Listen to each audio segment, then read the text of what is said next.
নিজের ছবিযুক্ত ব্যানার অপসারণের মধ্য দিয়েই রাজধানীতে রাজনৈতিক দৃষ্টিকটু বিলবোর্ড উচ্ছেদ শুরু করেন ঢাকা দক্ষিণ সিটি কর্পোরেশনের মেয়র সাইদ খোকন। অভিযানে কেউ বাধা দিলে দলীয় ও আইনগত ব্যবস্থা নেওয়ার কথাও জানান তিনি।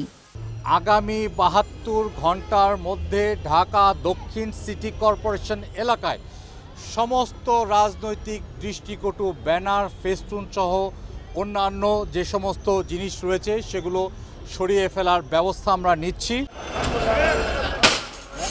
এই উচ্ছেদ অভিযানে সন্তোষ প্রকাশ করেছে রাজধানীবাসী।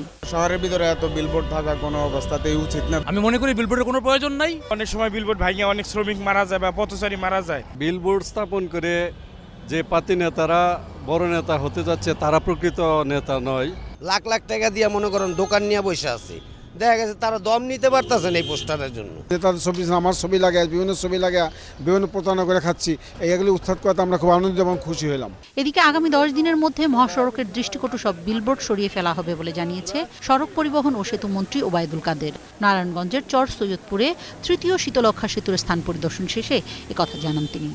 আগামী 10 দিনের মধ্যে এই অপ্রয়োজনীয় রাজনৈতিক বিলবোর্ড হাইওয়ের পাশ থেকে যদি সরিয়ে নেওয়া হয় তাহলে আমরা নিজেরাই এই অপ্রয়োজনীয় বিলবোর্ড সরিয়ে ফেলার জন্য ব্যবস্থা নেব। তাপসী রাবেয়া, 21 টেলিভিশন, ঢাকা।